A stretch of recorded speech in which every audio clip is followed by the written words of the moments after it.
logistic issues. Okay, Yeah. yeah, it's there now. So currently I was speaking to just Tanvi, but I'm glad to now finally go live. uh, so Tanvi's hearing this for the second time, but let's just give you a brief introduction. Hi everyone, I'm Julian. I'm your Wits ambassador from Mumbai City. We have been hosting this since 2018, and Stanford began the Women in Data Science Conference in 2015. Since then, it has spread to around 150 cities. Currently, it's known to be one of the world's largest analytical conferences. Our aim is very simple. We hope to inspire, educate, and support data scientists, regardless of their gender, regardless of your age, whoever you are. If you're interested in data science, please do check out the Women in Data Science Conference, which happens in different cities, in different languages. You can find one in Saudi Arabia and even in Auckland. Basically, we're hoping to, as a community, create a platform for women who have been working in the field of data science long before it is even called data science, before this whole thing became a buzzword. So we've had speakers uh, who have been professors in UJTI. We had our first conference in UJTI and our second conference in UJ Sound College. The third conference is now become an online series, and we're thankful to our speaker community who have taken very detailed lectures since 2nd of May till 20th of June. Sorry, it's gone further on. Uh, in May and June, if we were having technical series, we've had 3 quarter-long workshops also in July. And as we've now come to an end of this entire technical webinar series, we are having 2 weekends that are going to be Saturday, Sunday, back-to-back webinars will be held for you. So we also continue posting interesting data science related content on Medium, Facebook, Twitter, and we have recently launched a podcast series on Spotify. We are still deciding the name, but we've somewhat finalized on Data Science Saga, and we'll be sharing the links of all of these handles on our description box below. So, without further ado, I would like to welcome Tanvi Anand, very who has eagerly accepted our invitation to become a speaker. And a little about her: she is a graduate of computer science engineering from Manipal Institute of Technology. She has she's been interning with Fractal for past 6 months, and as before that, she's been doing her research in the topic that she's going to talk about today.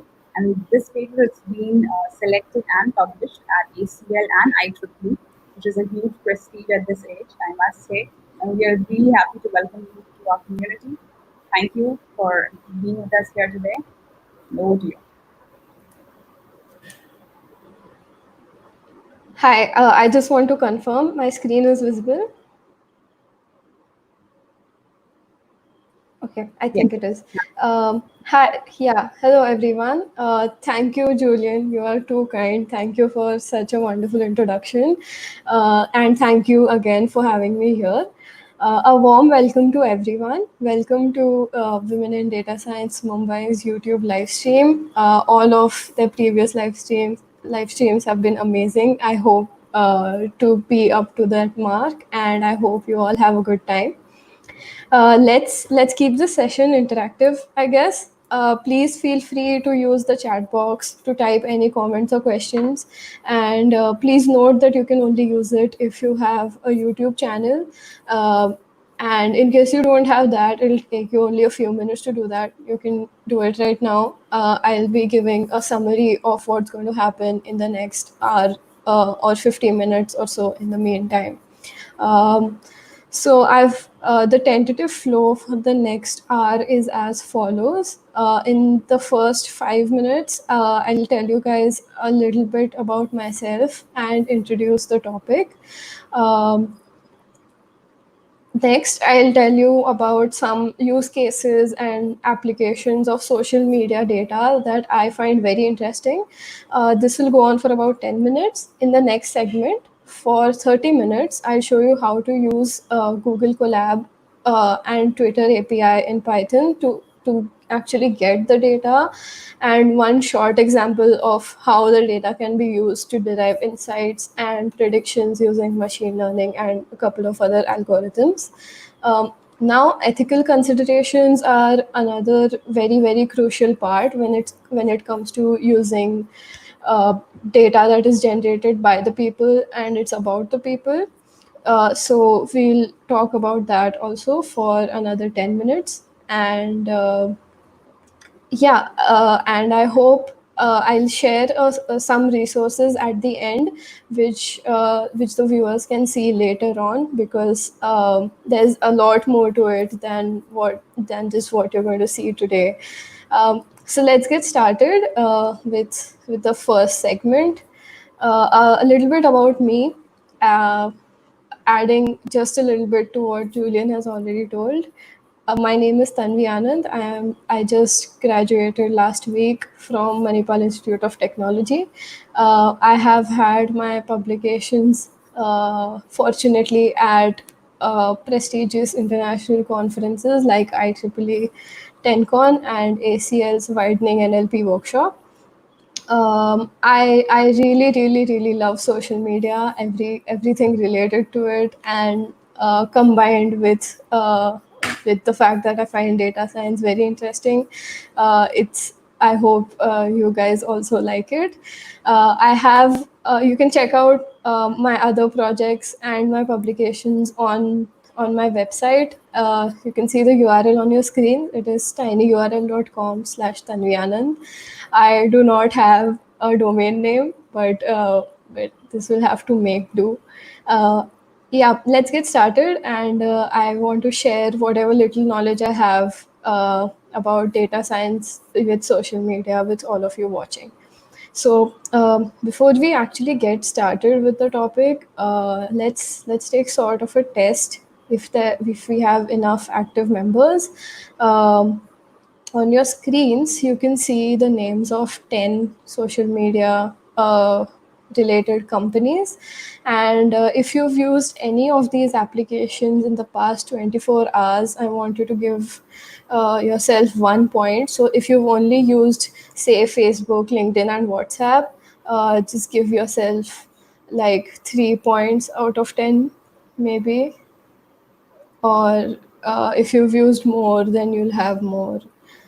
Like, for example, if I am going through all of these applications, I have definitely used most of them, and we are all here online on YouTube, so we'll all have 1 point at least. And I have 8 out of 10. Uh, my score is 8 out of 10. Okay, Somebody's saying we're getting 10. some responses on chat. Oh, there's one 10 perfect score. There's one 6. Pretty cool. That's very interesting.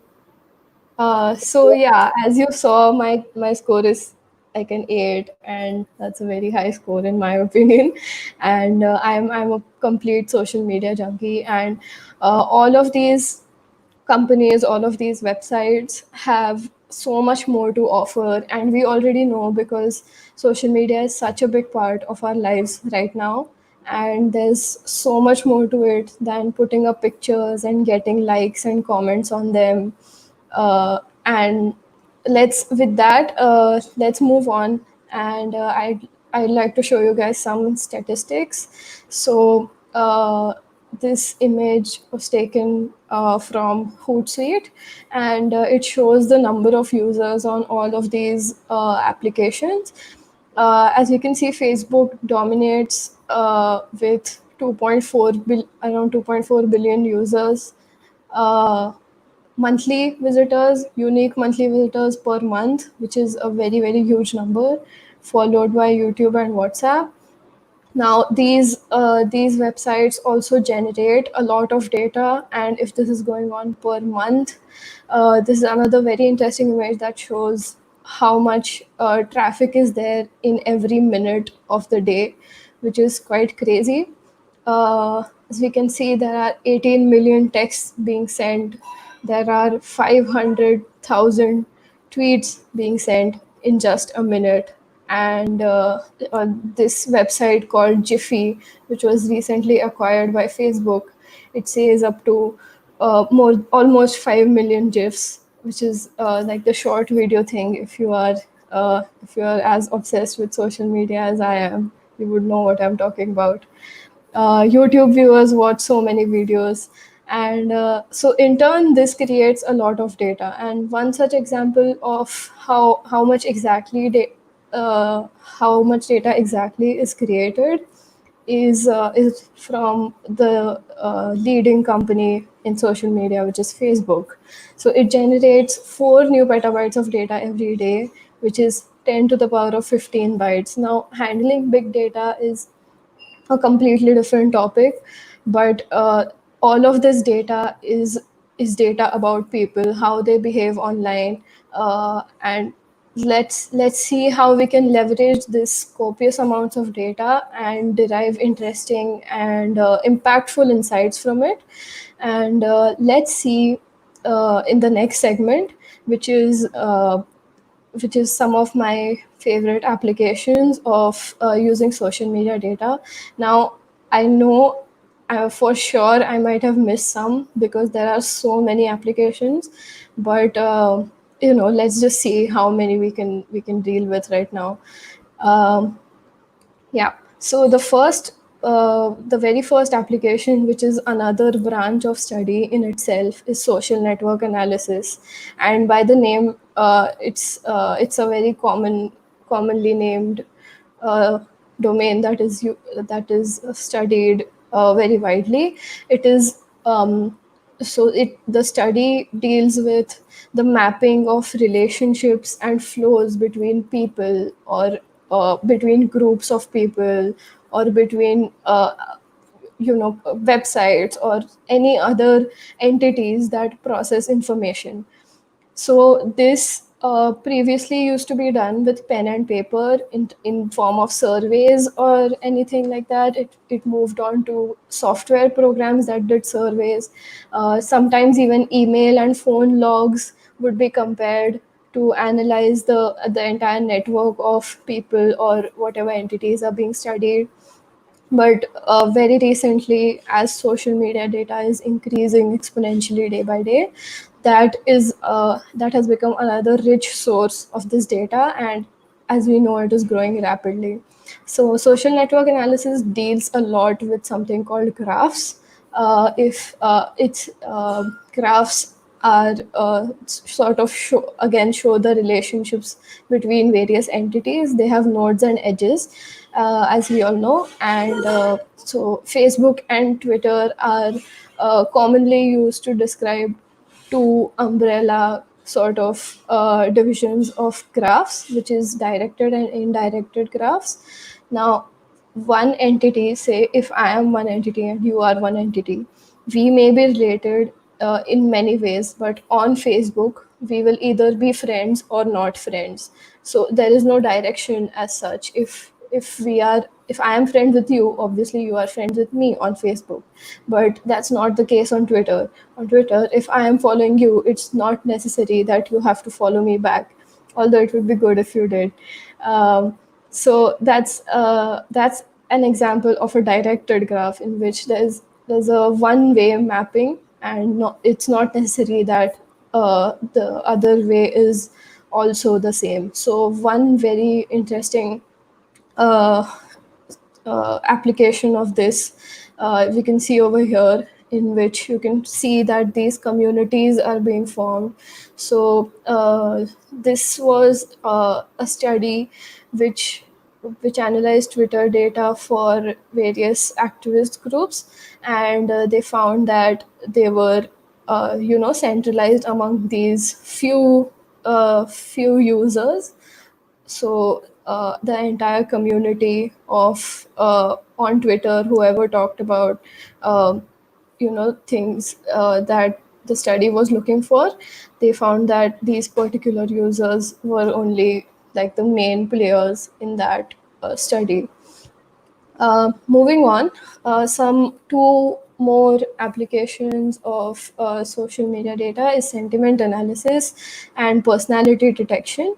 And I think the name sentiment analysis rightly suggests that it's sort of like finding what emotion is being portrayed in that particular text or activity that's being done.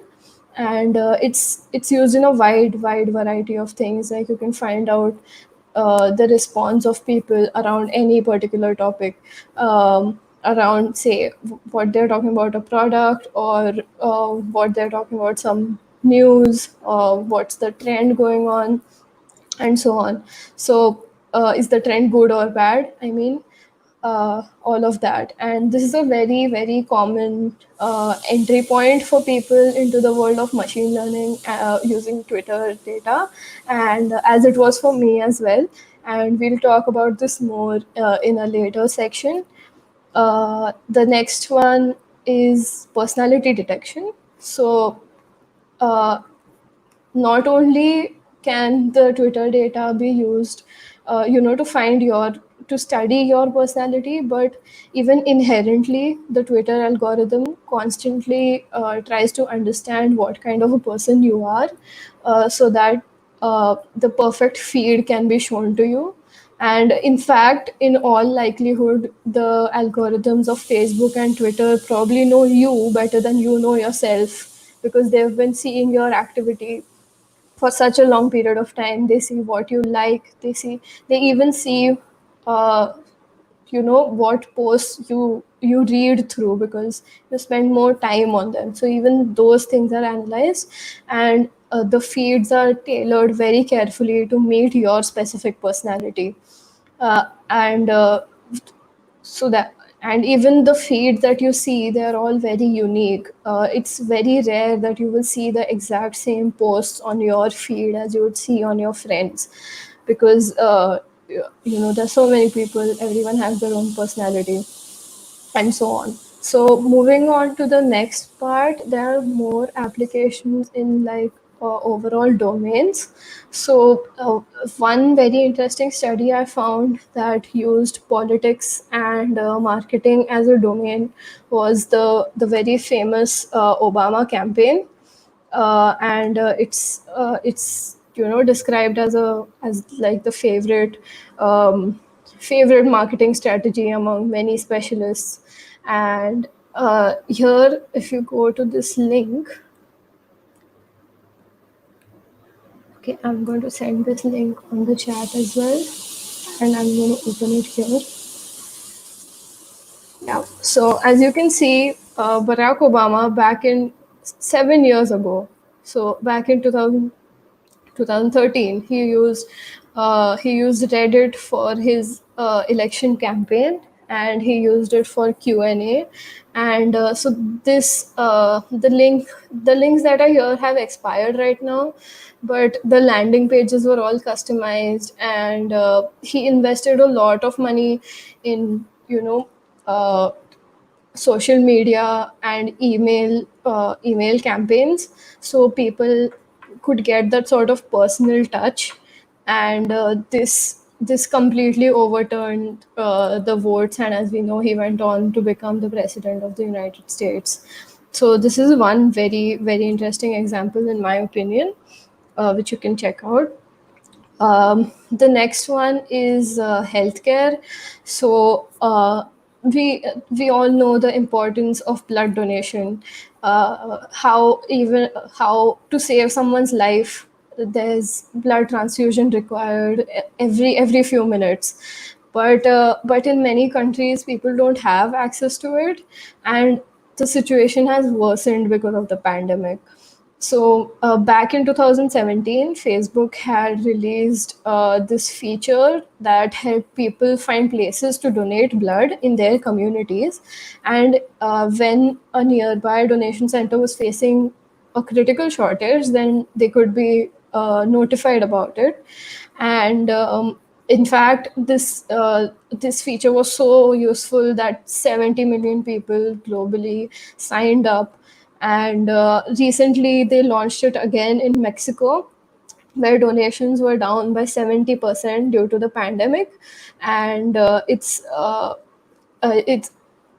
the first country where they actually launched it was Brazil, where 10 million people signed up. So this was quite a interesting feature posted by Facebook that helped the healthcare sector very much. So over here you can see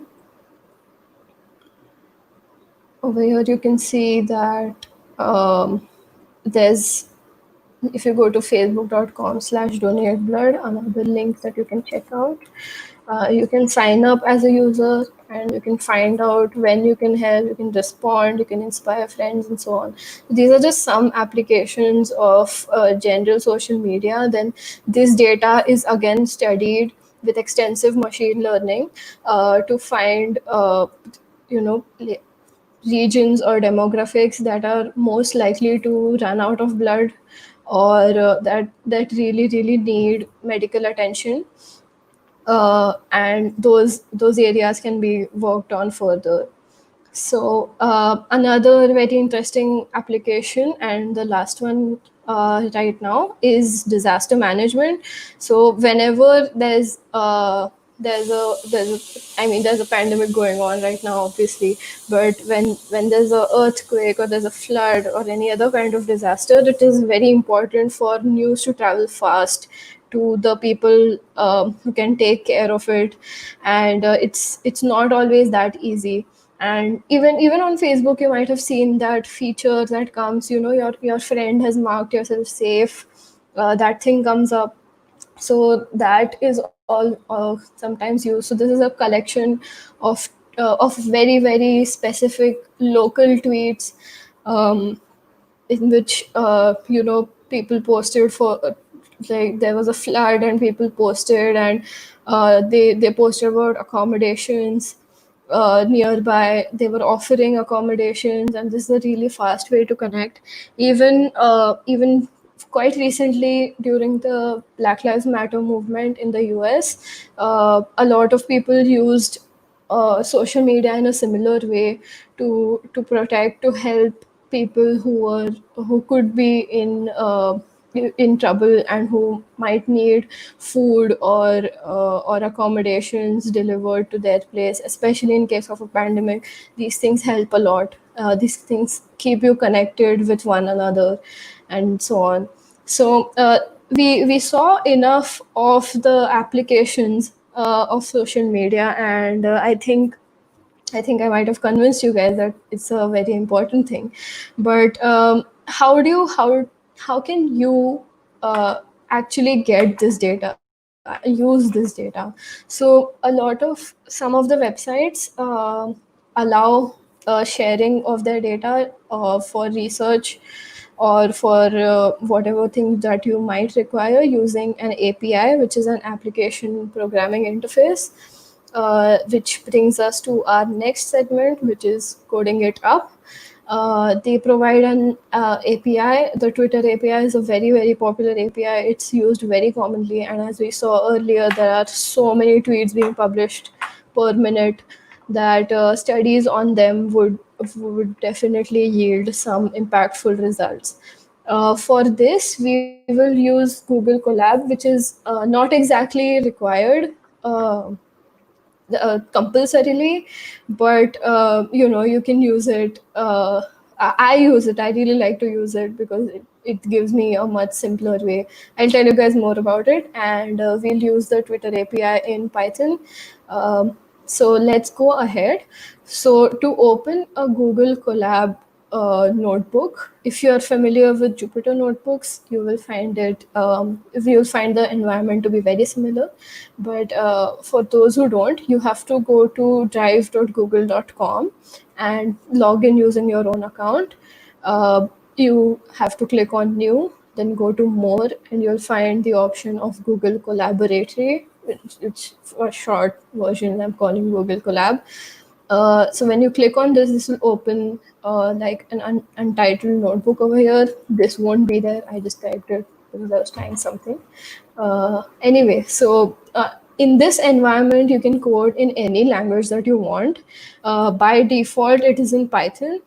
If you want to run uh, computation heavy models or something, computation like that, then you can also take access of limited amounts, but some free access for GPUs and TPUs is also provided.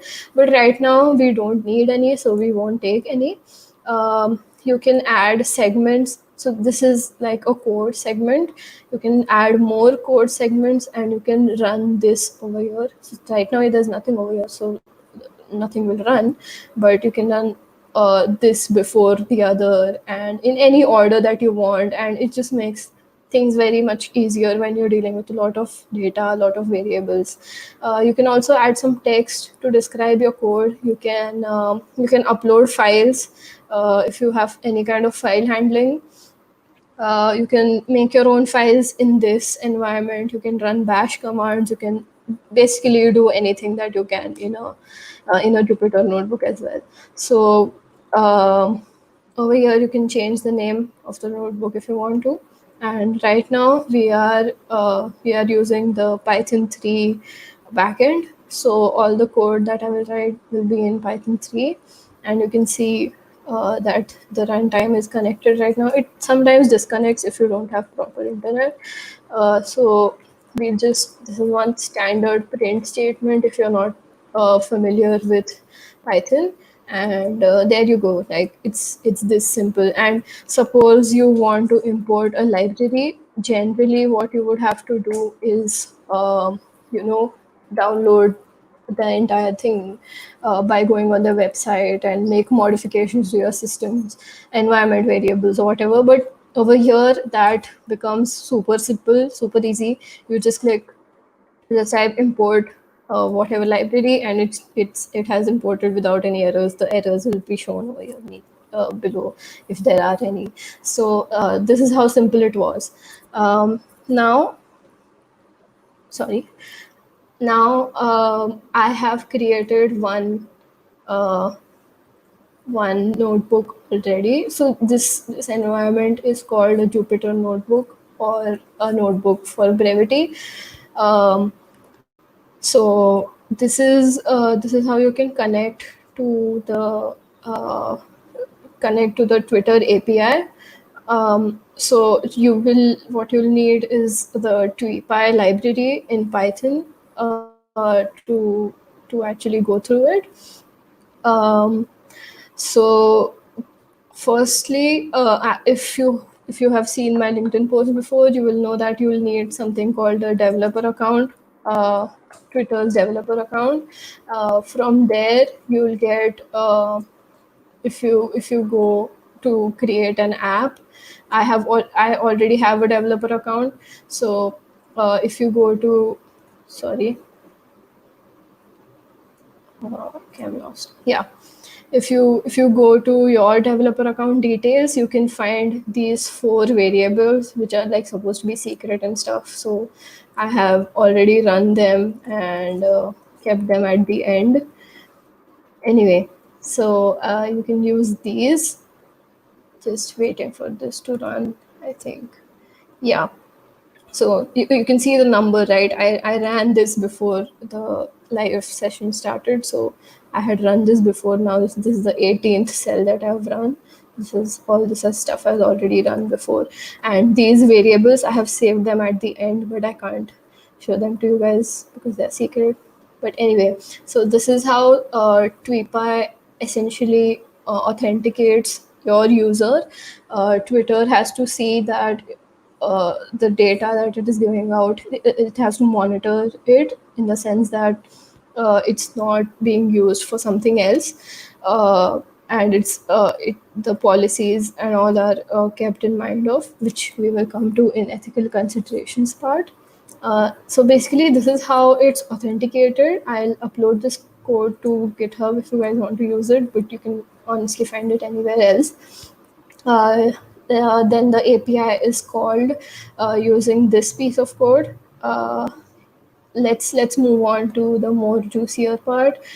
So what this there are various things that the Twitter API can be used for, and one of them is like sort of getting the continuous stream of tweets. For example, if you go to Twitter right now, you can see that this is what my home feed is looking like. Oh, this is my own tweet. This is my own photo. Okay, yeah. So, So could you maximize your screen when you go to the code because it's a oh, bit shorter? Yeah, right. sorry. Is it fine now? Yeah, much better. Thank you. Okay. Yeah. So this is the home screen obviously keeps on changing every second, and this is like 1 minute ago this was tweeted and so on. So when I ran this, these are all the tweets that were there on my homepage. This is like the JSON format. It has like the corresponding entity for and the describing entity. This is the tweet ID, and this is the text which was in that tweet, and there are a couple of other things as well which you can check out. If you have mentioned someone, then even those entities are also over here, and this is like a very hodgepodge thing, but let's go ahead and see a shorter uh, kind of data to study it better. So this is the continuous stream. Now I had to pause this code in between, which is why this red thing is there. Otherwise, it would have kept going on, and we don't want that. So the next thing is you can see what trends are going on. So if you go to on your Twitter profile, if you go to explore, it gives you what the current trends are in your location, and these also obviously keep changing according to the time. So you can get those tweets as well, and the API returns the tweets for all the places in the world, but your location will have a particular ID which you can find from wherever. So if you live in Leon, your ID will be this, and you can just paste that and find. So I found my city, which is Thane, the Twitter ID, the location ID for that, and I found that these are things that are trending right now. So if I had run this like an hour ago, if I do it again, then I can see that this is the thing that is trending, and yeah, this is the thing that is trending over here. So that's quite interesting. And right now you can see these number of trends. This is just for checking. So you can see the API allows you to see trends as well. These trends can also be analyzed for location wise, what is going on in the world, and so on. The next thing that you can do with using the Twitter API is, search for particular content or hashtags in tweets. So what I did was I searched for the Mumbai Twitter account I saw was using uh, this hashtag a lot. So I just searched for this, and as you can see, over here they are using weekends with Vids Mumbai, and if you search for that you can find all the tweets uh, where that particular hashtag has been used. That's so uh, kind of. yeah, this is pretty cool. And if they have tagged someone, then even their data you can find out over here. uh, We hoped it would catch on since we're doing this every weekend. yeah, I think it will. I'm So this is I weekends with never Vids knew Mumbai. Twitter Sorry. like this. I'm loving this by the way. I never knew we could use Twitter data like this. Yeah, I'm and it's very easy to use. You can also try it. okay. Carry on. Uh, so the next, yeah, you can search for whatever. query you want, you can change this query over here to, I don't know, weights, just weights, and you will find all the tweets. This will take some time to run because I think there'll be a lot of tweets. Uh, okay, and my laptop has hung a little bit. Okay, yeah. So there are so many tweets with the hashtag vids, but I think it means somewhere else. Yeah, there are so many tweets uh, that can be seen over here. This is the tweet text. All of the women in data science tweets are being seen over here. It's very interesting. So moving on quickly. So you can also find tweets that are posted by a particular user. So I have put my own ID over here right now, and you can see all the tweets that I have posted. And yeah, so you can do that, and this includes retweets, and if like I've mentioned someone, their data will be here. And yeah, basically it's very interesting. Yeah, so let's move on to so this is basically how you get the data. And I really wish I could go into the modeling part of it, but we have a time constraint. So moving on, this was like the first few steps of the research that I was going through, I was going to do. I did and got published. I mean, sorry, talking to myself is a little weird. Uh, All of us are here. Go on. yeah, thank you. So, my research consisted of doing all of this, gathering the text from a lot of different hashtags. And basically the aim of the research was to analyze what stories the LGBTQ community have to share with the world, and how exactly other people are sort of perceiving it. So that's how we collected the data. The hashtag coming out had become very popular, and people were being brave and coming out about their experiences, and we used that hashtag to get all of the data. But however, we saw that there was a lot of unrelated data as well, which was not exactly like about the kind of coming out that we needed. It would, talk about movies or something.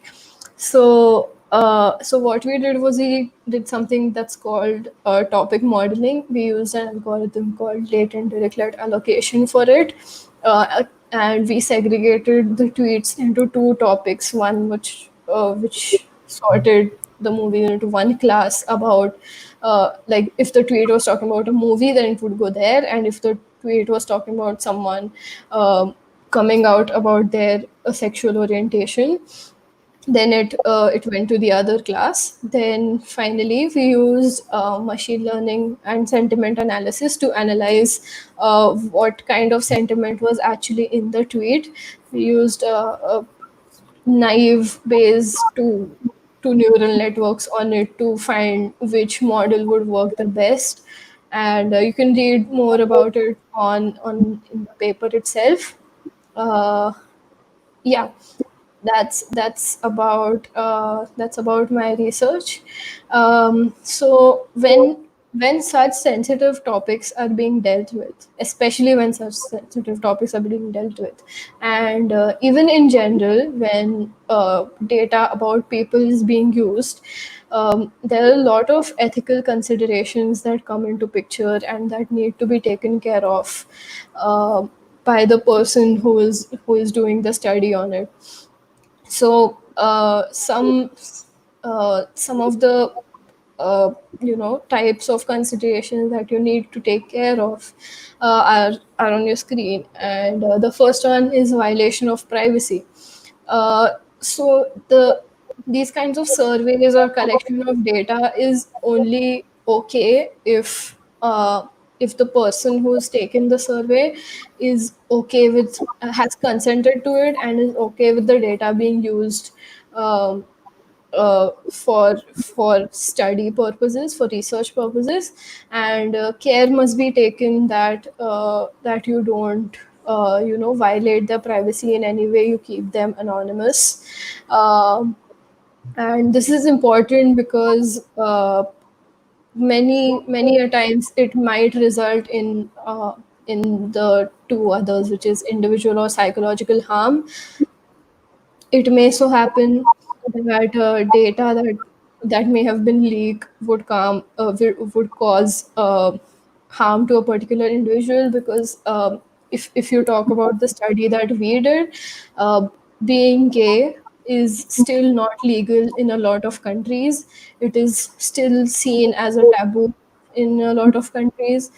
So things like these, if they are, they are made public without the consent of the individual, it might not just legal harm, it might even result in psychological harm. One second, Julian, I think you have your mic is on. I can hear an echo. Okay, yeah, that's good. Thank you. So, yeah, so it might even result in psychological harm to that person, and which might be very subtle, but it's still an important thing to take care of. So whenever Twitter, when we saw the API gave us tweets, it gave us text, but it didn't exactly it gave us tweet IDs with it. So that's the only thing that can be made public. It has to be, if you want to make the entire data public, that's the only thing that can be done. It has to be de-anonymized. No one should be able to uh, track the piece of text back to the user, because that's some of the policies of that website.